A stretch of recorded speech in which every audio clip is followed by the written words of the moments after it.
verdade, é um pouco do resumo do que o Domênico já explicou, né? Que seria o quem somos. Então, a gente costuma dizer que nós somos importadores e exportadores de vinhos justamente por esse trabalho que a gente faz. Tem 2 diretores que residem na Itália, e nós temos o escritório em São Paulo. Então, a gente diz que nós somos importadores e exportadores ao mesmo tempo, porque nós estamos cá e lá. E toda negociação, diferente das outras importadoras, justamente porque a gente tem 2 sócios diretores que residem em Roma, elas são feitas lá. Então, eles definem, escolhem os rótulos, visitam as anteprimas, né? As degustações de vinhos que elas são realizadas especificamente para lançar. São pré-lançamento de safras, na Itália é muito comum, né? A gente fala que é anteprima de Brunello de Montalcino, anteprima de Chianti. E essas degustações elas são feitas como um pré-lançamento para a imprensa especializada e alguns importadores participar. Então dali você já tem o cheiro, você já tem toda a aspiração do que vai ser a safra para aquele estilo de vinho, para aquela tipologia, né? Então tá lá Jancis Robson, Robert Parker, né? Aquele pessoal todo ali fala, nossa, esse Brunello vai ser 100 pontos. A safra foi excepcional, o ano de colheita foi perfeito, a colheita estava tudo certo, a geografia não choveu, então o processo foi maravilhoso, o vinho tá uau, então certamente é um vinho 90 pontos. Então dali sai todo o fomento, né? Para o mercado internacional entender o que vai ser o ano daquele vinho, né? Então esse trabalho quem faz é o Giuseppe e o Luigi, os 2 sócios diretores. O Giuseppe é irmão do Domênico. O Domênico ficava nessa triste tarefa antes, mas agora ele está mais no Brasil, mas ele era um dos 3 diretores que residiam na Itália e faziam esse trabalho de consultoria junto com os demais sócios, né? Então assim, são produtos que a gente identifica, não somente os produtores, mas também muito apreciação do paladar do brasileiro. Porque não adianta a gente só trazer um bom vinho e a gente saber que o vinho é bom. A gente tem diferenças culturais como qualquer outro país tem. Então isso é feito também. Como eles conhecem muito o Brasil e conhecem o paladar do Brasil, fica fácil entender o que o brasileiro gosta e o que o brasileiro não gosta no que se refere a vinho, a expressão de boca, nariz e tal. E a gente já sabe que o brasileiro não gosta de vinho duro. Vinhos com taninos difíceis, entendeu? Então assim, por mais que o nosso vinho seja estruturado, você pode tomar um Brunello, um Amarone, os nossos vinhos são muito bem vinificados. Equilíbrio. Equilíbrio é sinônimo de qualidade para a produção de um vinho. Ok até aqui? Sim. Podemos então passar para outro slide. Aqui só uma missão, visão e valores da empresa, tá? O que o Domênico também já salientou e já antecipou. Qual é a nossa missão principal no projeto Itália Mais, né? Trazer ao Brasil os sabores da Itália através da excelência de sua gastronomia, com toda a sua história e tradição, garantindo a origem de seus alimentos, a sua proveniência e qualidade, tá? Qual é a nossa visão? Ser reconhecida como a primeira opção do mercado na escolha como fornecedora de produtos italianos no Brasil. Então é o que a gente costuma dizer que é o share of mind, né? Qual é a lembrança de marketing, identidade que a gente quer criar na mente dos consumidores e também dos nossos clientes parceiros? Quando fala em Itália para vinhos, a gente quer que as pessoas refiram a Itália Mais. Pensou em vinhos italianos? Pensou em quem? Itália Mais. Aí, muito bem, já aprenderam, viu? Já é um teste, hein? Opa, ó, já vou dar aquele input, sabe, Cris e Marcos, Arnaldo, que a gente estava combinando, né? A gente já vai trazer uma surpresinha no final, vocês vão entender o que eu quero dizer com isso, tá? Valores, integridade, credibilidade, comprometimento e valorização pessoal, tá? Então, o Giuseppe costuma dizer muito assim, Wanda, nós somos ainda uma startup, né? Somos uma empresa pequena, mas muito jovem, porque os diretores têm uma mente jovem. Eu sou quase da idade dos diretores aí, ó, todo mundo novinho. Então, assim, é muito legal, porque a gente trabalha muito nessa questão da meritocracia. A gente quer trazer a empresa crescendo, né? A visão e a missão da empresa é fazer com que aquele funcionário, aquele colaborador cresça junto com a gente, né? É toda baseada num plano de expansão, de carreira profissional e de reconhecimento, de valorização pessoal principalmente, tá bom? Gente, aqui esse mapinha é só para vocês entenderem um pouco as regiões da Itália, tá? A Itália tem 20 regiões, é um pouco diferente da questão do mapa geográfico e da distribuição política geográfica da Itália, né? A gente não fala estado, estado da Toscana, a gente fala em regiões, né? Então a Itália possui 20 regiões, todas elas adaptáveis e de perfeitas condições climáticas para a produção de vinhos de alta qualidade. Qualquer região, é de norte a sul. Vinhos italianos, não tem uma região que você fale assim, essa região não tem propriedades qualitativas para produzir um vinho de alta gama, um vinho de qualidade. Então é muito difícil quando a gente vai escolher, né? E o projeto da Itália Mais visou mais assim, vamos para as regiões mais clássicas, mais importantes, que os brasileiros conhecem mais. Então hoje nós temos 12 produtores espalhados em 8 regiões, tá? Então na Toscana nós temos 4 produtores, Bocelli Family Wines. Bocelli é a vinícola do tenor Andrea Bocelli, tá? E é mesmo da família, só que os vinhos vieram bem antes da carreira meteórica do Andrea Bocelli. Eles já são de uma família, eles já têm todo um legado na vitivinicultura, e não somente na vitivinicultura, mas em todos os produtos agrícolas, azeite, mel. É muito típico, né, da família italiana essa questão da produção da terra, da agronomia, né, presente nas famílias. Martoccia, que é um produtor de Brunello de Montalcino, e o Maroneto, que hoje é um dos maiores exponenciais quando se refere a Brunello de alta gama. É um Brunello assim acima da média, 100 pontos Robert Parker. O Villa Travignoli, que é um produtor de Chianti, tá? É um produtor bastante diferenciado, que ele tá, a gente sabe que Chianti, eu não sei se todo mundo conhece um pouco de Chianti aqui, da história do Chianti, do Galo Nero. Então a gente tem a região do Chianti clássico, que é a região de delimitação de 1716, que é a Galo Nero, só que a gente tem todas as outras sub-regiões que também podem utilizar o nome Chianti, a tipologia Chianti. Então essas demais sub-regiões, elas pertencem ao consórcio de Chianti.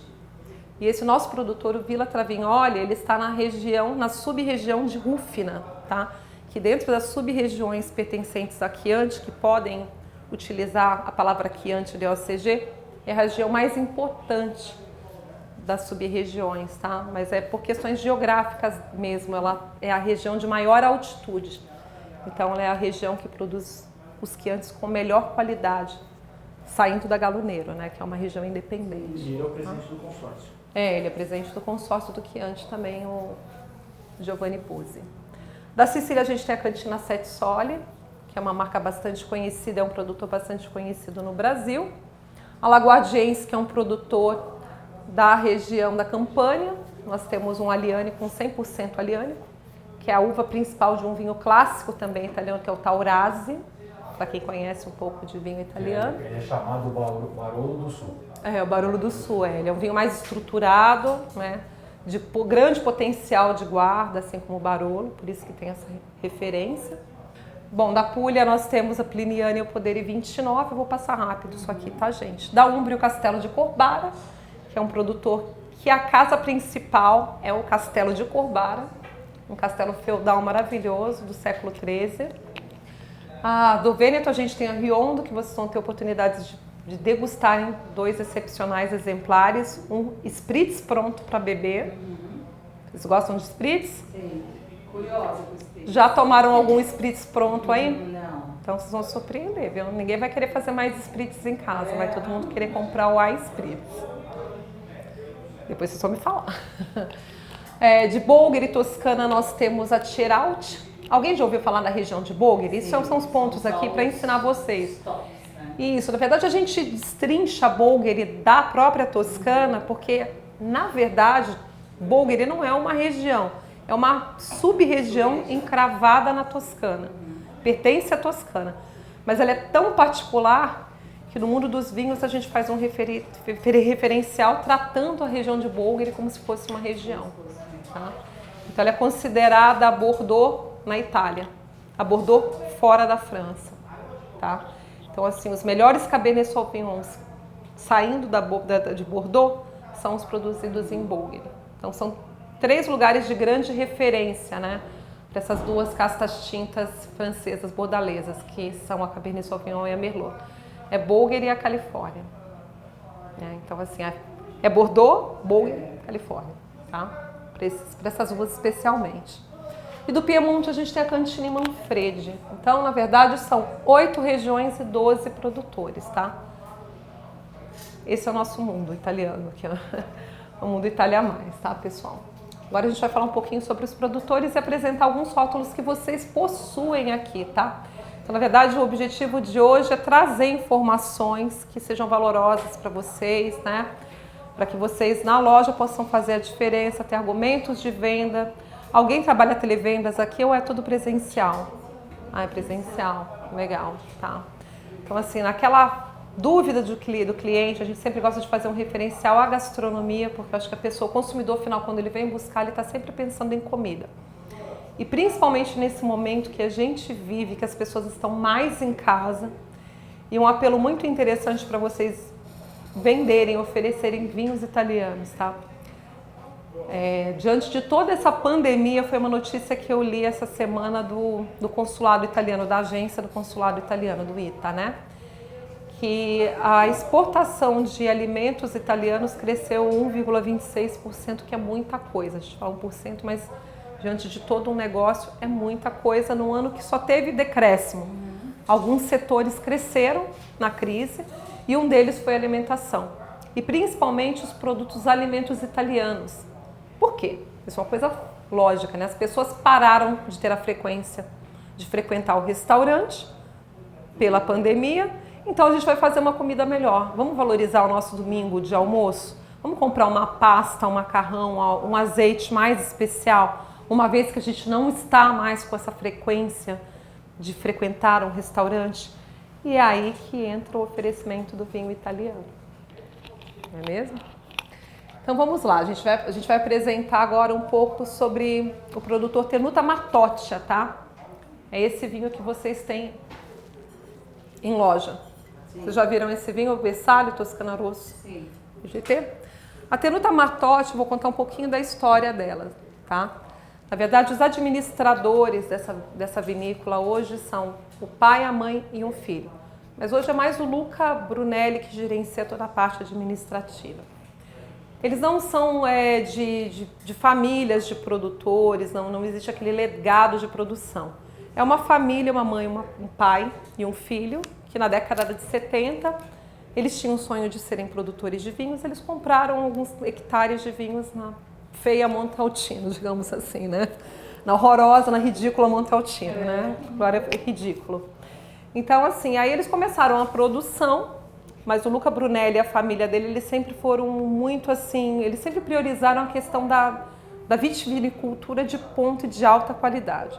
Só por você estar em Montaltino, que é a terra do Brunello, já te engrandece, já te qualifica, né? Porque para você estar dentro de Montaltino e ser um produtor de Brunello de qualidade, você tem que estar dentro do consórcio. E quando você fala que você está dentro do consórcio, você tem os vinhos que são DOCG, Denominazione de Origem Controlada e Garantida, né? Você tem muitas normas, você tem um disciplinar como produtor que você tem que seguir à risca. Vocês sabem aqui a diferença de GT, de DOC e de OCG? Sim. Sabem? Ah, então vocês são especialistas aqui, né? Então, justamente, para você ser uma DOCG, você passa por 2 painéis de avaliação. Você tem que estar dentro do padrão do alcoólico. As uvas tem que ser 100% Sangiovese grosso. Tudo isso é auditado. Então, assim, quando o vinho é feito, vinificado, as amostras têm que ir para o laboratório, elas têm que passar por essa análise físico-química. Tudo isso é analisado para depois o produtor falar assim, ok, perfeito, seu vinho pode ser Brunello. Nossa, seu vinho está estranho, ele não vai ser Brunello. Então, eles têm que seguir normas rígidas do consórcio de Brunello de Montaltino, tá? Então, só disso já faz os produtos e os produtores serem produtores qualificados. Quando você vê que um produto DOCG, ele está inscrito no consórcio. Isso já garante qualidade no vinho, um diferencial acima de qualquer suspeito, entendeu? Então, esse produtor, ele veio com esse sonho, com esse projeto, a família Brunelli, tá? A Tenuta se chama Martoccia. Antes, o produtor chamava Tenuta Brunelli. Como o nome fazia muita alusão, né? Brunelli, Brunello, né? Os outros produtores ficavam meio incomodados, mas, né? As pessoas compram Brunelli achando que é Brunello, e aí eles fizeram cair o nome. Eles tiveram que substituir, aí eles trocaram o nome para Tenuta Martoccia. Mas se vocês procurarem assim, safras anteriores, Wine Spectator, Wine Enthusiast, vocês vão encontrar como Tenuta Brunelli, tá? Agora é Tenuta Azienda Agrícola Martoccia, porque eles tiveram que fazer essa substituição há 2 anos atrás. Aí a gente começou a a trazê-los como Matote, não mais como Tenuta Brunelli, tá? Então assim, eles são um produtor que eles estão num terreno de excelente qualidade, né? Tem toda uma posição de vinhedos, né? Adaptáveis, eles estão na posição sudoeste, né? Isso para a gente pode até não parecer nada, mas para o produtor a questão de clima, de altitude, de exposição solar, né? De método de cultivo, isso faz todo um diferencial. O sol da manhã. O sol da manhã, exatamente. A exposição fria dos ventos para fazer com que a uva pare de fermentar, né? Para não maturar e não maturar muito, né? Ficar over demais, muito alcoólica, tem todo esse controle. Tudo isso, essas variações climáticas são determinantes para um vinho de alta qualidade, né? Porque é o produto, é o insumo do vinho, é a uva. Então ela tem que ser de alta qualidade. Então tem todas essas influências, né? Altitude média também, eles estão a 250 metros acima do nível do mar. Isso faz todo um diferencial. Agora, uma outra coisa interessante na produção dos vinhos da Tenuta Matote é que eles são produtores de baixos rendimentos, tá? Então assim, você tem 1 hectare de vinhedo. Aí você decide que você quer produzir mais vinhos, então você vai colocar mais vinhas ali e mais uvas. Você vai fazer menos desbaste, menos raleamento e você vai ter mais matéria-prima. Agora, quando você reduz isso, você traz mais qualidade para quem ficou. Né? Então eles não vão brigar. Os cachos de uva absorvem todos os nutrientes. Exatamente. Em vez de ter mais, tendo menos, eles absorvem mais nutrientes. Exatamente. Então, um dos métodos de condução das videiras da Tenuta Matote é esse baixo rendimento, tá? São 80 toneladas por hectare, tá? Então, é essa forma escolhida pelo produtor para que eles tenham vinhos de alto nível e uvas de altíssima qualidade. Então, por que a Itália Mais escolheu aí a Azienda Matote para fazer parte desse grande projeto, tá? É um produtor que faz um trabalho internacional, ele é um produto que faz muito sucesso na Europa, mercados orientais também, ele também participa bastante, é bastante atuante, tá? Exportando para diversos mercados pela Europa e pelo mundo afora. Possuem bons rótulos, isso vocês vão comprovar hoje aqui na degustação. Um ótimo rótulo de entrada, e depois a gente vai voltar nesse ótimo rótulo de entrada e eu vou explicar o porquê que faz a diferença. E rótulos que são gravuras do pintor Van Dogen, tá? Da escola fauvista, ele já pintou, já fez cubismo, né? Essa história é interessante porque o Luca Brunelli, uma vez ele foi na exposição desse pintor, né, no Van Dogen, Kees Van Dogen, na Holanda, que o museu dele fica lá. Ele ficou fascinado com essas obras, né? Aí veio a ideia, ele falou, nossa, ele estava buscando alguma coisa que diferenciasse o vinho dele. Ele falou, por que não, né? Estampar gravuras, né? Obras-primas nos rótulos do meu vinho. E aí ele escolheu algumas gravuras e, na verdade, as meninas que a gente vê nos nossos rótulos da Tenuta Matote, essas mulheres, na verdade, são obras de arte. E esse é o Luca, tá? Ele é o filho do casal, né? São os três. Ele que está à frente agora da administração da empresa, tá? E ele tinha uma meta, ele é uma pessoa extremamente meticulosa. Ele deve ser leonino, eu acho, eu suspeito. Então, assim, ele tinha uma meta, ele tinha um sonho, né? Ele queria ser avaliado pela Decanter. Ele falou, o meu vinho vai para a Decanter, eu vou ser reconhecido pela Decanter. Então, ele tinha isso como uma meta pessoal. E por que a Decanter? Porque é a única avaliação cujo todos os degustadores são Masters of Sommeliers. Ele é ousado, esse cara é abusado, né? E aí ele teve a felicidade de 2 safras. Ele bateu 95 pontos e 96 pontos na Decanter com o Brunello dele, tá? Então, assim, ele realizou o sonho dele, superou. Né? Então, isso é muito legal. Não confundir com a importadora Decanter que tem no Brasil. Sim. Essa é a Decanter inglesa. É a revista Decanter inglesa, né? Temos mais a Decanter no Brasil. E esse é o vinho que vocês vendem, tá, gente? O Bersaglio Toscana Rosso e GT. Na verdade, ele é um corte de 2 castas. Quando a gente olha um vinho Toscana Rosso na Itália, geralmente ele é um blend de Merlot e Sangiovese, tá? A maioria deles, tá? É blend de Merlot e Sangiovese. Porque às vezes pelo nome você já sabe a indicação da uva, né? Então, geralmente quando você vê um Toscana Rosso e GT, é geralmente esse corte, Merlot e Sangiovese. Com mais proporção, obviamente, na Sangiovese, que é a casta principal, né? O produtor ele não declara os percentuais desse vinho, mas é sabido, acredito que fica entre uns 70 a 30 aí, tá, pessoal? 70% Sangiovese e 30% Merlot, tá? Mas a gente consegue sentir as características da Merlot, aqueles toques macios, a fruta madura vermelha, né? Os taninos mais delicados, então a gente consegue entender a presença do Merlot nesse vinho, tá? E da Sangiovese também, você sente os aromas pronunciados da uva, né? Então, aromas de frutas vermelhas, a gente vai falar um pouco depois mais sobre... A gente pode até passar a ficha técnica, porque a gente volta depois... Não pode deixar, Marcos, porque a gente vai experimentar esse vinho e depois a gente volta para a ficha técnica, tá? Isso é uma coisa muito bacana, que nos primeiros anos que a gente trouxe esse vinho, a gente manda muito para a revista Adega, né? A Adega hoje é o maior referencial de vinhos do Brasil. E eles têm uma seção dentro da revista que se chama Caderno Cave. Quem lê a Adega aqui gosta da Adega? Ah, então. A gente mandou esse vinho para avaliar na revista Adega e foi uma surpresa feliz para a gente já tinha certeza, a gente queria ganhar uma medalhinha nele, para a gente realmente atestar a qualidade. E a gente recebeu 90 pontos nesse vinho e depois, a Adega, no final do ano, eles fazem uma degustação. Tem a Top 100, que são os 100 melhores vinhos do ano, né, degustados pelos críticos da revista, e eles têm a Best Buy, que são os melhores vinhos de custo-benefício do ano.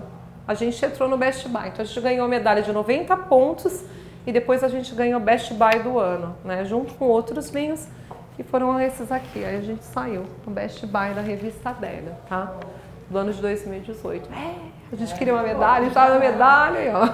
Bom argumento. Esse vinho especial, tá, gente? Se vocês forem procurar na ficha técnica, no site do produtor, vocês não vão encontrar, porque esse vinho foi exclusivo para o Brasil. E aí é por isso que eu vou explicar para vocês a questão. Exclusivo para o Brasil. Então, por isso que eu vou explicar para vocês que a história do vinho de entrada é muito importante quando você consegue entender que o vinho de entrada de um produtor tem muita qualidade. Porque aí você pensa, bom, se o vinho de entrada é tudo isso, e é maravilhoso, muito bem vinificado, imagina os mais importantes. Que é isso que a gente queria mostrar para o mercado. Ó, mercado, a gente tem um vinho de entrada, mas se você for tomar o Rosso, você vai à lua. Se você for tomar o Brunello, você vai ao céu, entendeu? Então, justamente por isso, porque você dá a oportunidade do consumidor que não conhece começar com o mais simples, que já tem uma qualidade muito acima, muito superior que os seus pares do mercado, para depois ele acostumar e falar, não, eu vou investir, porque se esse vinho é esse aqui, nossa, imagina o rosto dele, né? Isso já causa aquela curiosidade para quem entende e aprecia um bom vinho, tá? Então, por isso que eu falei para vocês, a gente vai voltar e vai falar a questão do vinho de entrada, que isso é muito importante, né?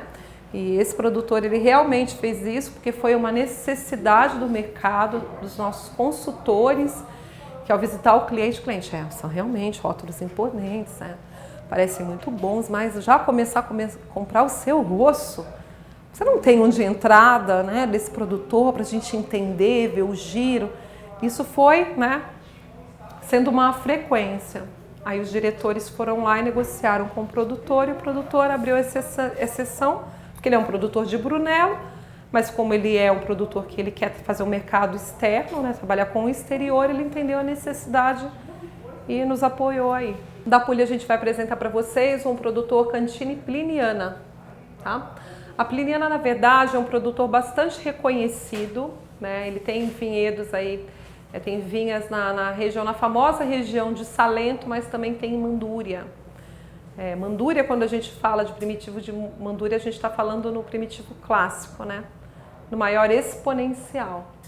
Toda a região da Puglia produz primitivo, tá? Então, quando a gente olha uma garrafa primitivo IGP, isso significa que ele pode ser de qualquer região de pertença da Puglia, porque toda a Puglia, em toda a sua extensão territorial, pode produzir primitivo.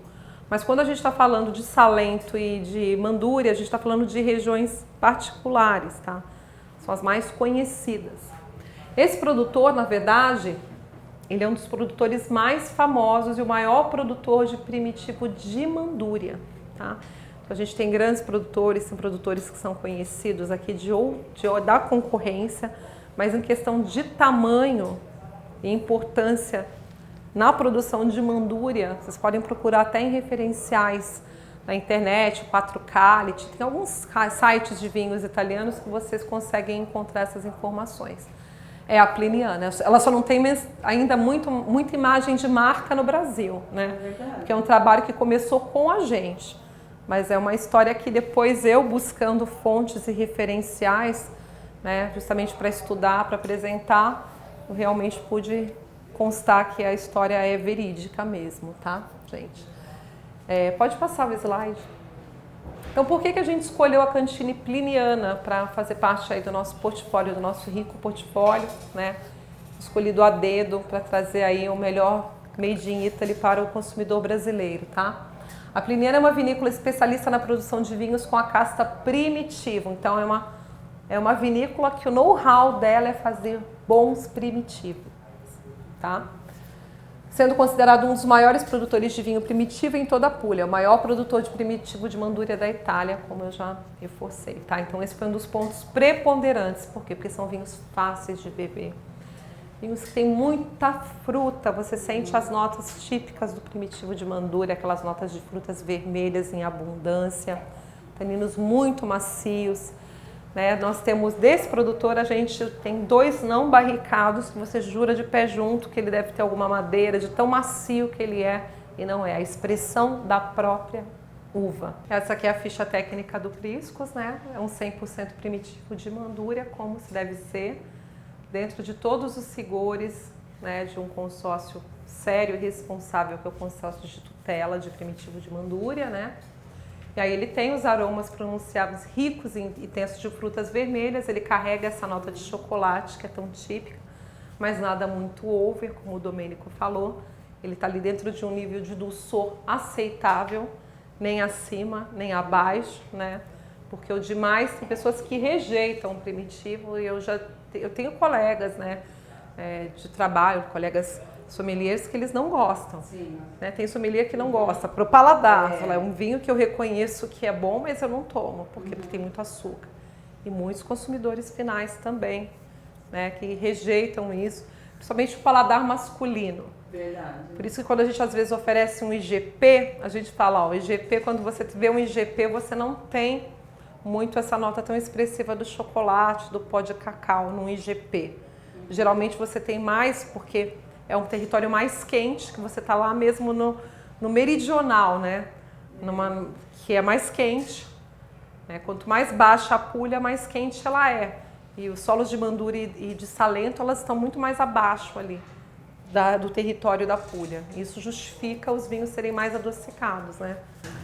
Bom, é isso. Aqui é eu com o pessoal da Pliniana na Vinitaly em 2019. Esse aqui é o Luigi. Esse é o Luigi, é um dos nossos diretores, Mas é a Pliniana, é um gigante, gente. Então, assim, até voltando, salientando um pouco a Vinitaly, eu fui agraciada 3 vezes, eu tive a oportunidade de ir em 3 edições da Vinitaly, 2013, 2018 e 2019. É algo assim fora do comum. É o mundo dos vinhos, é o Rock in Rio dos vinhos, eu falo, né? Então, assim, eu vou falar um pouquinho da Manfredi. A Manfredi é o único produtor que nós temos da região do Piemonte, tá? Então, dentro desse projeto de expansão que a Itália Mais foi desenvolvendo ao longo desses 6 anos em atividade, a gente precisava de um produtor do Piemonte. Né? As necessidades, elas surgem pela demanda do mercado e principalmente do nosso consultor, que quando chega num cliente, né, quem é a voz, na verdade, da importadora é o cliente. O cliente pede um produto e ele pergunta se você tem. Se você não tem, você fica assim, né? Aí começa o consultor, olha, seu Domênico, preciso de um vinho do Piemonte. Aí, ó, seu Domênico, né? Aí vai. Então foi assim, a gente surgiu essa necessidade do mercado, dos nossos clientes, da gente trazer alguma coisa do Piemonte, né? Barolo, Barbera, Dolcetto, né? As tipologias e as uvas clássicas dessa feia região que é o Piemonte também, né? Então, assim, a Manfredi, a gente tem uma história no Barolo, para vocês não ficarem lendo, ou podem ler também, né? Mas existe a história do Barolo modernista. Vocês já ouviram isso? Que no Piemonte tem essa história, né? Do Barolo modernista. Sim. E do Barolo tradicionalista. Então, por quê? No decorrer dos anos, tá? os produtores de Barolo, Barolo era sinônimo de um vinho muito duro, né?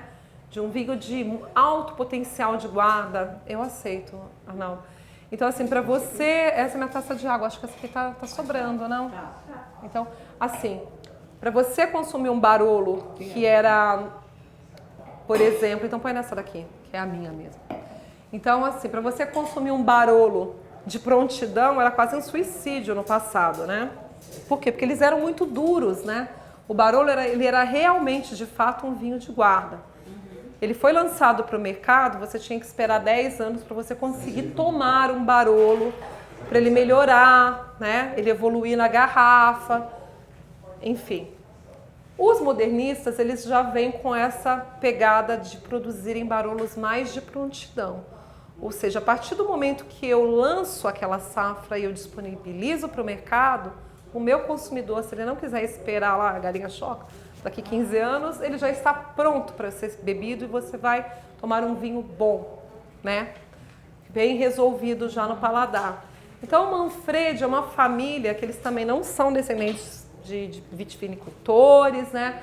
E eles já vieram com essa pegada mais moderna. Então, eles são dessa escola dos Barolos modernistas. A região prepondera em algumas tipologias, né? Então, quando você fala Dolcetto Lang, é a mesma coisa, Barbera, D'Alba.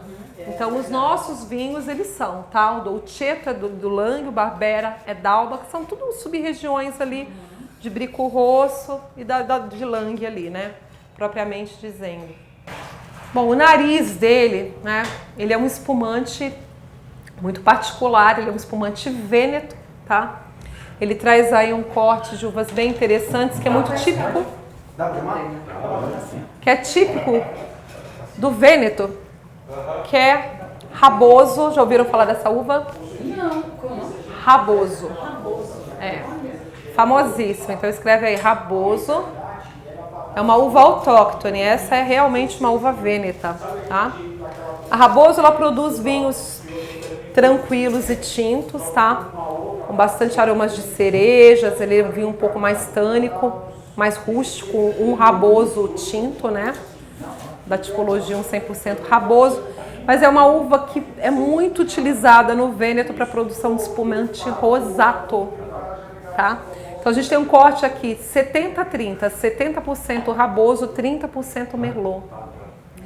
Ele é um vinho que tem um aroma floral absolutamente delicioso, e fora as notas de morango, silvestres, né? O paladar dele... Olha a coloração. Ele é um extra dry, tá, pessoal? Então a gente sente um toquinho assim de dulçor, mas nada que incomode, nada. Ele é delicado, delicioso. A questão da perlagem, uma perlagem que perdura na taça também, tá? Não é um vinho que você coloca na taça e a perlagem some. E essa expressão também perdura. Você pode deixar 20 minutos esse espumante na taça, quando você voltar você ainda vai sentir esses aromas bastante pronunciados, né? De rosas e frutas vermelhas. A feijoada é um prato extremamente untuoso, né? Você tem carnes pesadas, você tem muita gordura, carne de porco. E o que o vinho, o espumante, ele promove? A astringência. Ele vai limpar suas papilas gustativas para que você depois receba a feijoada e o paladar do espumante com mais frescor, com mais intensidade. Então ele vai limpar, vai fazer uma astringência, vai limpar suas papilas gustativas e depois você vai conseguir comer até melhor. Né? E o vinho rosé já tem essa pegada com a feijoada. Você está falando de carne de porco com um vinho que tem taninos, né? Porque o rosé é um vinho extraído de uvas tintas, né? Então, realmente é uma harmonização, uma paridade que você faz, né? Harmonizar uma feijoada com um espumante rosé. E aí aqui é aquele slide que a gente, na verdade, explica o porquê da definição e escolha do produtor, né? Então, é o que a gente já falou nessa conversa, por que a Italia Mais escolheu a cantina Manfredi, que é um produtor moderno, né? Ele trabalha com foco no incentivo ao consumidor final, então ele faz um trabalho também de muito promoção e incentivo ao jovem, que é o consumidor do futuro, a experimentar os bons vinhos do Piemonte. Então eles também promovem esse trabalho de incentivo, de fomento, é muito ativo na cantina, né? Experiência de conhecer os seus rótulos tão emblemáticos como o Barbera, o Dolcetto e o Barolo, que são comercializados a custos honestos, mas sem deixar de lado a qualidade do produto final, tá? Então essa foto é muito bonita porque é a casa principal, né? Toda vinícola tem a casa principal, né? É uma casa vermelha, ela fica em cima do alto de um morro e você vê toda aquela parte assim das montanhas de gelo, aquele relevo lindo geográfico do Piemonte, que você tem sol e você tem montanhas de pedra, né? Meio Crônicas de Nárnia, né? Uma coisa bem bonita. Pode passar um slide, essa é a casa principal da Manfredi, né? E eles têm agriturismo, eles têm hotelaria, né? Serviço, então se você quiser se hospedar, então você vê, isso aqui é tudo vinhedos próprios do produtor. Aqui você tem a cadeia montanhosa, né? E esse relevo lindo, né? Com sol, com montanhas de pedra, né? Muito bonito. O Piemonte é muito bonito. E esse é o Barbera. Na verdade, eu não sei se vocês têm o Brunello aqui, mas o Barbera é sabido que tem, né? O Barolo. Eles têm o Barbera. Eles não têm... Brunello. Brunello tá sempre na minha mente, não sei porquê. Então, assim, aqui o Barbera, que é o vinho que vocês têm aqui, tá? É um 100% Barbera, essa uva é muito clássica. A região de Alba é um grande referencial. Então, quando você fala, eu tenho um Barbera da onde? De Alba. É um referencial poderoso para você oferecer um Barbera, né? É uma uva icônica do Piemonte. A gente sabe que tem a Argentina e tem a Califórnia, que tem alguma coisa de Barbera, mas clássico mesmo é o Barbera do Piemonte, né? A gente sabe que tem algumas uvas que fazem referenciais a um determinado país e a uma determinada região. É como a gente fala de Sangiovese, né? A gente tem Sangiovese em algumas outras partes da Itália, por exemplo, a gente tem um Sangiovese na Úmbria, que é um Sangiovese espetacular, mas quando a gente fala em Sangiovese, já faz um referencial automático com a região da Toscana, não tem jeito, a gente não tem como fugir muito dessa regra, né? E aqui a gente fala um pouco das características desse vinho, tá? Ele tem muito referencial nas notas, tá? Tanto no paladar quanto no nariz, de cereja, tá? Tem uma expressão de cereja e uns aromas muito envolventes. É um vinho extremamente gastronômico, ele tem corpo e estrutura, mas tem elegância em boca, tá? Então, realmente, a gente tem um cliente nosso, que é o Cristiano do Vicolo Nostro, que é um restaurante de alta gastronomia em São Paulo. Eu lembro que quando a gente levou para eles beberem na brigada, até para eles definirem junto com a sommelier na época, eu esqueci o nome, Leirisandra, né? Eu estava junto com o vendedor na época, o consultor, e ele na hora, ele falou, nossa, eu estava procurando, você vê que o vinho é assim, às vezes ele é um chefe e é proprietário do restaurante. E às vezes aquela questão de paridade, né? Vicolo Nostro é um restaurante da alta gastronomia italiana. E às vezes o cliente busca. E é legal quando eu vou com os vendedores, eles falam, vai sair um pouquinho de casa, sai do escritório. Aí eu falo, quem vai fazer as coisas de marketing mesmo? Mas você pega esses referenciais que é muito bacana. Eu fui num cliente com o Arnaldo, que foi a mesma coisa. Ele falou assim, eu estava procurando um vinho rosé italiano e eu não achava nada que me agradasse. Porque ele é o sommelier da carta e ele é uma pessoa que entende de bons vinhos. E ele falou, eu não estava achando. Quando o Arnaldo chegou e levou, ele ficou apaixonado pelo vinho. É um dos vinhos que mais vende no restaurante. Porque ele encontrou o que ele estava buscando. E foi a mesma coisa o Cristiano do Vicolo Nostro, que ele falou assim, eu estava procurando um Barbera bom para os meus pratos, eu queria um vinho à altura para fazer essa harmonização perfeita, vai ser esse vinho. Na hora, ele bebeu, a gente chamou, a Lisandra chamou ele para degustar. Ele falou, tipo assim, a gente sabia que, esse aí vai entrar. Ele falou, né, ficou muito na cara dele, né? Ele falou assim, eu adorei esse vinho. Ele falou, não, esse aí, certeza. Ele já falou com a gente, certeza que ele vai entrar na nossa capa. Esse vinho a gente já mandou para a adega, tá? Então ele também tem os pontinhos, não a safra que a gente tem no meio.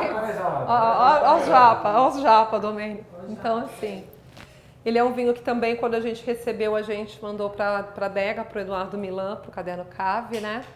E eles realmente, é legal as notas que eles... A gente pode até passar aqui, pega o Instagram depois de uma das meninas, o WhatsApp, passa essa apresentação para umas e me replica, porque Ah, tá. foi preparada para eles, ó. É verdade. Tá até com logotipo, entendeu? Já assim, tipo, Parabéns pelo logo da obrigada. Royal. Olha lá, tem que fazer um carinho, né? Que a gente faz. Então aqui são as notas, né? E aqui o nome da pessoa que avaliou. DP. Tô tentando lembrar quem é o DP. Domênico Picoli. Daniel Pestes. Da Domênico Picoli. Não fui eu. Daniel, boa, hein, Domênico? Saiu bem, hein? Tinto, né? Ele fez as notas dele, então na classificação, geralmente esse slide eles degustam e eles replicam no caderno wall para assinante, né? Então sai na revista e também na internet. Aí essa foi a expressão, a nota que ele atribui a esse vinho e ele faz um comentário, né? Vinificação muito bem feita, com aromas tendendo a cereja, com leve toque de tabaco. Na boca é porque os vinhos da Barbera, geralmente os vinhos do Piemonte têm esses toques terrosos, tá? Que é típico do próprio terroir do Piemonte. A trufa vem de lá. Sim. Então você quer fazer uma harmonização clássica, é um Barolo, um Barbera, com Barbaresco, né? Que é a Nebbiolo também, com trufas, tá? Então assim, ele faz essa expressão, né? Ele fala, eu lembrei, se ler, aí vem os inputs, né? Desse toque de tabaco, toques terrosos também, né? Na boca é intenso com taninos muito redondos, fazendo com que se busque o próximo gole. Gastronômico e delicado, combina com carnes e assados, além de massas com molhos vermelhos, né? Harmonização clássica, né? Com vinho do Piemonte. Tá? Isso é muito bacana. Pode passar. Agora a gente fala do Vêneto, que eu odeio esse lugar, eu odeio. Esse é o Castelo de Soave. É um castelo de origem scaligeiro, que é aqueles castelos que a gente desenha quando a gente é criança, né? Tá fazendo assim, eu fazia meus castelos, eu sempre desenhei castelo a minha vida inteira, né? Então, vou casar com um príncipe, quem sabe. E agora eu já passo para vocês um vídeo da Riondo, para vocês entenderem um pouco o trabalho deles, tá? Riondo é o produtor do Flute Rosé que vocês beberam. E a gente também vai servir para vocês o Spritz, que é vinificado pela Cantilha, por esse grande grupo vitivinícola, tá? O gelo, gente, eu vou falar para vocês, o drink Spritz, né? O Spritz mesmo, propriamente dizendo, o drink. Ele leva gelo. Esse produto, como é um preparado, eu particularmente eu prefiro beber ele sem gelo, porque eu gosto de sentir mais o paladar dele. Eu acho que o gelo dilui, mas aí isso vai de gosto particular. Se a gente olha o contrarótulo, a indicação é de que ele seja servido com gelo e com a laranja para decorar. Mas qual que é a diferença, mano? É que não dura na minha taça. Ah, que pena, Domênico. Eu mando lá. Só não dá tempo. Beba menos, Domênico. Não dá tempo de derreter o produto. Então assim, gente, é até bom falar da Riondo e a gente nem vai ler mais slides, que eu acho que o vídeo já resume muito a história e o Domênico já ressaltou alguns pontos importantes sobre o produtor, que eles não são engarrafadores, né? Eles são produtores, é um trabalho gigante, mas eles levam muito quesito de qualidade. Não tem um produto que você beba do produtor, ele tem várias marcas dentro do grupo Riondo Collis Group, né?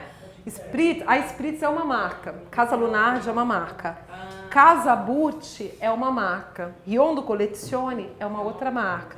Aí a Riondo, onde eles têm os rótulos tintos clássicos, Valpolicella, Superiore, tem um Amarone, tem um Riondo Merlot, que é um Merlot barricado. Então eles têm clássicos dentro da linha Riondo. Então são marcas, né? A Spritz é uma marca, que é o Spritz pronto para beber. Agora o grande diferencial dessa bebida pronta, e eu falo com muito orgulho, é que ele não tem gosto de bebida pronta. Isso. Né? Seria hipócrita da minha parte falar para vocês que não existe conservante, mas é natural. Porque a gente sabe que um produto para ir para o mercado ele tem que ter um protetor, um agente protetor, assim como o vinho tem sulfito, né, que protege. Você não vai comercializar um produto se você não garantir que ele não se deteriore. Né? Exatamente isso, mas você não consegue sentir um aroma ou um sabor de produto com aromatizante, químico industrializado. Tá? Então aqui a gente fala um pouquinho a história e o nome da Cantina Riondo. Na verdade, atribui-se o nome da Cantina Riondo, do Riondo Collins Group, né, ao Monte Riondo, que é uma pequena colina que fica próximo ali à casa principal, né, da vinícola, né, da Riondo Collins Group. E aqui a gente ressalta, né, Riondo é a marca principal da empresa e dedica-se às DOC, vinhos varietais encorpados da região do Vêneto, que é a marca Riondo, né? A gente tem as marcas dentro do grupo Riondo e a Riondo. Pode passar um outro slide. Aqui a gente fala um pouco sobre o que o Domênico já tinha falado, né? São 6.000 hectares de vinhedos, é muito hectare, tá? E eles cobrem as principais zonas de produção e dominações vênetas, tá? Prosecco, Soave, Valpolicella, Ripasso, Amarone, Pinot Grigio, Garganega e Corvina, que vai desde Valpolicella, que é uma estrada, né? Valpolicella é uma estrada que fica na província de Verona, estrada do vinho de Valpolicella. Que aí você tem os vinhedos de Valpolicella, inclui-se o Amarone, né? Por isso o Amarone della Valpolicella, que vai de Valpolicella até Soave, que é a região do vinho Soave. Nós temos um espumante Soave. Eles têm, pessoal. Ah, sim, então, o nosso Soave é um espumante, né? Na verdade, o Soave, as pessoas confundem muito Soave com vinho suave. É verdade. Mas Soave é uma região localizada em Verona, né? Que produz vinhos tranquilos e espumantes, que é um pouco mais diferenciado, é mais comum você encontrar vinhos tranquilos, suave, do que espumante. É um diferencial, um espumante suave. E a uva tem que ser Garganega. O maior percentual, para ser um suave, ele tem que ter o maior percentual de uva Garganega. Tem que ser, acho que pelo disciplinar, tem que ser, acho que no mínimo 85% do corte Garganega, para ele ser um vinho suave dessa DOC, né? Então, assim, realmente é um gigante na produção, né? Numa das regiões mais produtivas da Itália. E ele é reconhecido como uma das grandes joias da Itália, porque ele não faz somente um trabalho internacional ao éstero para países de outros continentes, mas ele é um produtor muito importante dentro da própria Europa, tá? Isso é bem importante, porque quando a gente fala que ele é um produtor importante na Europa, a gente vai pela questão do paladar, né? Sim. Italiano, espanhol, português, por eles serem produtores de bastante legado na produção de vinhos, o consumidor é bem crítico nessa questão de paladar, né? Então você tem que fazer um vinho bom à altura do paladar de um europeu, né? Então se o europeu não gosta, ele não consome, mesmo porque ele tem muitos produtores ali, né? Verdade. Então é um quesito de exigência. Se não é bom, se não fosse bom, o próprio europeu não consumiria. Aqui é um mapinha só mostrando a localização dos vinhedos, que cobre realmente, são 7 províncias no Vêneto, né? E ele cobre essas 3 províncias, Vicenza, Verona e Pádua, ou Pádua. Então é realmente um gigante ali nessa região. Porque a Cantina Riondo, que a gente sempre explica o porquê, né, que a gente escolheu para construir o nosso portfólio esse produtor. Foi uma busca minuciosa para trazer vinhos com grande volume de produção. A gente queria realmente um produto que nos desse um conforto de que, se a demanda crescesse, né, a gente tem assim, por exemplo, o Il Maroneto. A gente tem produtores que são vinícola boutique, como a Tieralt, produz 80 mil garrafas, dentro de todos os vinhos são 80 mil garrafas por ano. Então, se a gente explode de vender o produto, fala assim, sinto muito, você explodiu sozinho, porque não tem para te fornecer. Então é um problema. Exatamente. É igual o Brunello, assim, a gente consegue o Il Maroneto, a gente consegue 300 garrafas de uma safra 100 pontos. Não, 300 é muito de 100 pontos. De 100 pontos é 60 garrafas. No Brasil. Só isso. Porque são os mercados internacionais brigando. Lembra da anteprima que eu falei para vocês? Já tem esse exponencial e ali os importadores já participam querendo brigar. Não, eu quero tantas. Aí o Alessandro uma hora fica assim, tá bom, peraí, vou dividir. Eu só tenho 15 mil garrafinhas, o que eu faço? Que passe mágico eu dou aqui, entendeu? Então nessas anteprimas já é uma pré-venda. E esse é o Riondo Collezione Soave Brut, tá? Que vocês têm, que é o espumante da Riondo também. Aí ele faz parte da família, tá? Da linha Riondo Collezione. Aí junto com ele tem um Prosecco. O Prosecco eles não têm aqui, né? O Prosecco, tá? Ele é realmente um espumante diferenciado. E o que o diferencia, como eu falei para vocês, que é muito comum você ver o suave aqui no Brasil como vinho tranquilo, tá? Porque é muito típico, é mais típico suave ser vinho tranquilo do que espumante. Então esse é o grande diferencial desse produto. Você tem um suave, para quem conhece, nossa, mas suave em espumante. É um suave brut, é um suave em espumante. Ele também foi avaliado pela revista Adega, tá, pessoal? Ele recebeu 89 pontos, que dentro dos critérios da revista Adega, isso foi uma coisa que eu esqueci de explicar para vocês, que dentro do critério de avaliação de ponto de atuação, eles explicam o que significa a pontuação, a Adega tem isso. Então 89 está na classificação de ótimo. A partir de 90 é excelente. De 90, acho que até 95, alguma coisa, depois tem uma excepcional. Tá? Então ele está dentro de uma classificação de um vinho ótimo. E é legal que aí foi o Eduardo Milan que degustou M, não foi Domênico que colhe, foi Eduardo Milan. Espumante branco brut, elaborado pelo método Charmat, exclusivamente a partir da Garganega, tá? Então, atenção, pay attention para o nome da uva, porque para ser um suave ele tem que ser vinificado com Garganega. Então, esbanja frutas brancas frescas, como peras e maçãs, né? Frutas de pomo branco, né? Que são essas duas, acompanhadas de notas florais. Você sente essa nota floral bastante intensa nesse vinho. Leve, gostoso de beber, ótima acidez, textura cremosa. Aí vamos nós pro japa de novo. Ótimo, perfeito, entendeu? Nós pro japa, vamos pro Oriente, entendeu? Vamos lá. Você quer vinho que harmoniza com tudo? Na verdade, assim, para falar ser muito real para vocês, né? Quer um vinho que possa harmonizar com tudo? Você quer ser econômico na pandemia? Você chama seus amigos, filho. Você compra uma garrafa de espumante, aí você começa com a entrada, vai até a sobremesa. E você vai fazer bom, entendeu? Porque o espumante brut, ele é o coringa. Aí você pode harmonizar ele com qualquer prato. Você pode começar com a tábua de frios, você vai com a salada, você vai com a pasta, você vai com a carne e depois você ainda finaliza com a sobremesa. Então, assim, com as comidas orientais é perfeito também para você oferecer, né? Pelo potencial, tem pontuação, tem avaliação pela adega. Isso é legal porque isso está na internet, então se ele jogar o nome do vinho, ele vai encontrar isso na internet, que é no painel do UOL, né? Então, isso aí eu até extraí da UOL para aplicar na apresentação. E esse é o Flute Dolce, então esse aqui é o irmãozinho moscato do Flute Dolce, né?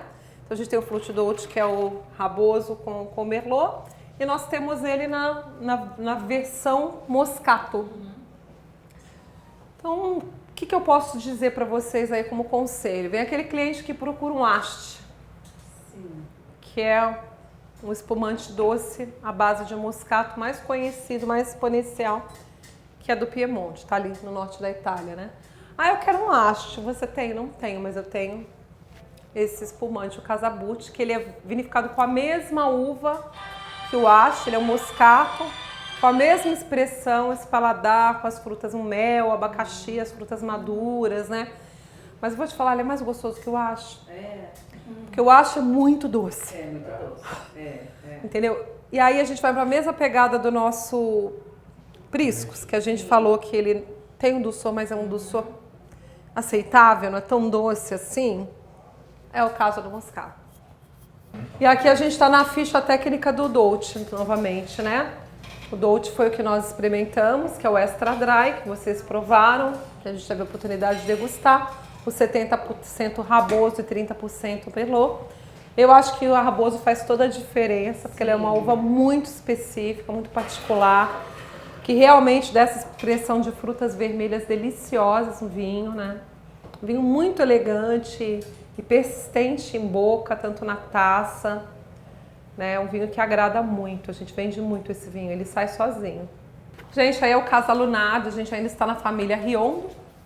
Esse, na verdade, é o penúltimo, depois a gente finaliza, eu acho que com algumas informações sobre o Ice Spritz que a gente já degustou, tá? Então esse aqui é o nosso Pinot Grigio, tá? Ele tá dentro do grupo Riondo Collis Group, é do mesmo produtor. A gente está falando agora só da Riondo Collis Group, né? Mas ele faz parte da família Casa Lunardi, tá? Então a gente está dentro de uma outra marca do grupo, né? Ele realmente é um monovarietal, né? Quando a gente fala monovarietal, uma casta só. Ele é 100% Pinot Grigio. Ele expressa toda a tipicidade do Pinot Grigio no Vêneto, tá?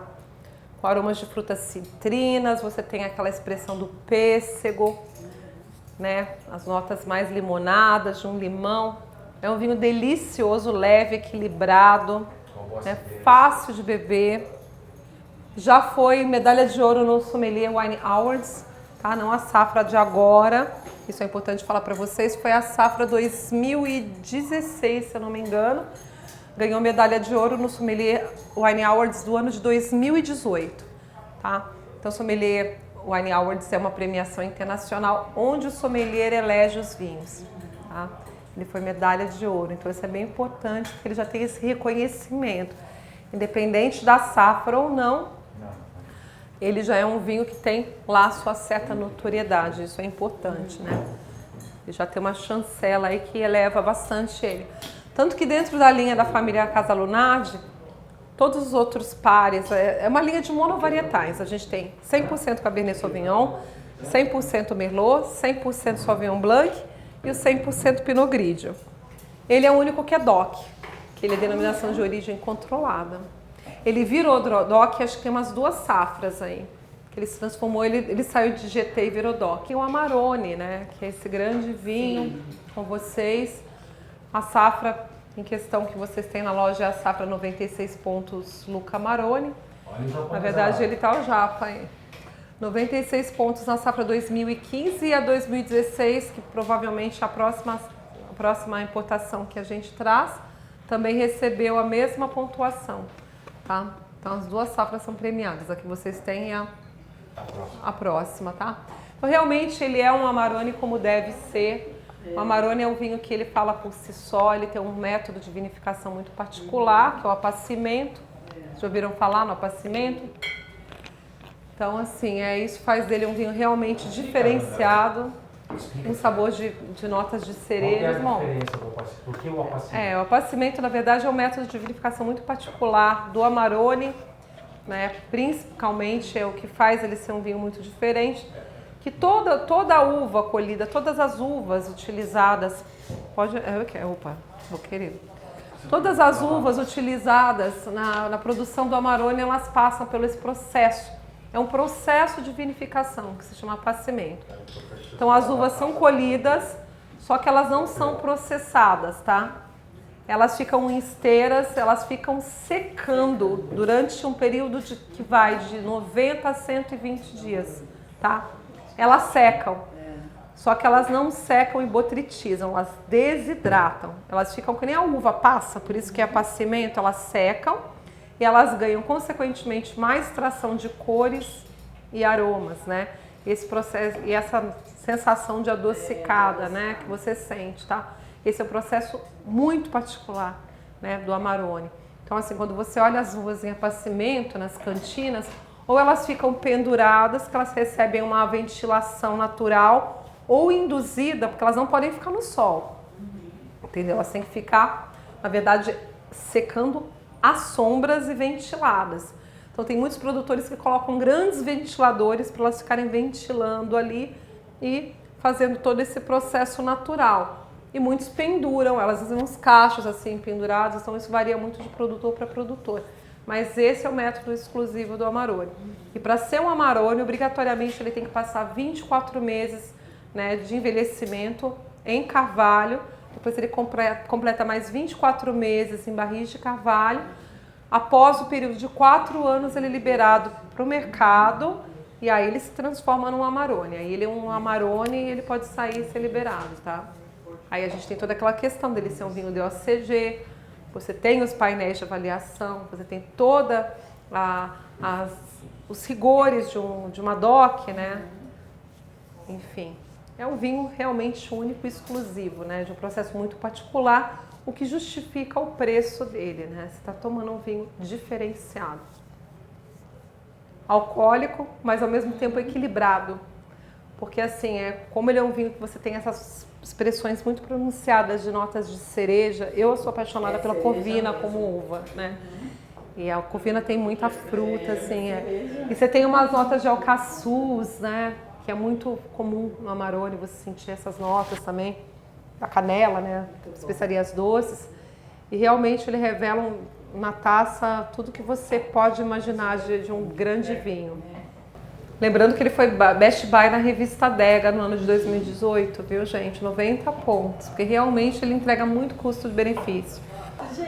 O aperitivo italiano número 1 do mundo, agora pronto para ser bebido, tá? Esse é o grande apelo do Ice Spritz, né? Tem até o Royal. Que a gente o Spritz pronto para ser bebido. Então, a facilidade de você ter um drink, um aperitivo clássico, né? Mundial da região do Vêneto, que é o Spritz. Claro que o nome faz toda alusão, né? A Spritz, então já faz referencial ao drink mesmo. Isso foi proposital, obviamente, né? Mas que traz toda uma praticidade, né? Você tem uma bela embalagem, uma bela apresentação para receber, a questão da dosagem, todos os diferenciais. Pode passar um slide, Marcos. Ó, que a gente fala, né, que o Ice Spritz, a história é a inspiração da bebida, tá? Então ele é realmente inspirado no famoso coquetel Vêneto, que é o Spritz, tá? Depois eu volto nessa questão do Spritz, o que significa Spritz para os italianos e para os venetianos, tá? Que é servido nos melhores bares da Itália e também no mundo e que tem como base o espumante Prosecco, água com gás e aí uma infusão de ervas e raízes e a laranja amarga. Então essa infusão de ervas e raízes e laranja que a gente fala é o Aperol. Só que a gente não pode falar que Aperol tem Aperol, é a mesma coisa que eu falo assim, tem Campari. Aperol é uma marca. Então por isso que a gente explica o que significa o Aperol na questão de ingredientes. Então a composição, exatamente, ele possui todos os ingredientes, mas não é o Aperol. Porque o Aperol é uma marca, então é errado a gente falar isso aqui é o Aperol pronto. Aperol não é drink, é um preparado, né? Isso que é um Spritz. Exatamente, entendeu? Então, o Spritz como bebida, ele é feito de Aperol, Prosecco e água gaseificada. Os diferenciais do Ice Spritz, né? Praticidade, porque ele é uma bebida para beber a qualquer hora, ou seja, uma viagem, uma piscina, reunião com os amigos.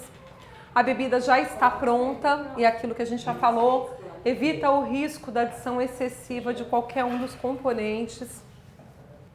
E é isso, pessoal. Eu agradeço a oportunidade, a tarde com vocês foi muito agradável. Eu espero que realmente tenha agregado um pouquinho mais de conhecimento, principalmente essa questão de argumentos de vendas, né? Os diferenciais de cada produto apresentado para que vocês saibam abordar e conte conosco aí para o que precisarem. Muito obrigada, viu, pessoal? Obrigada mesmo.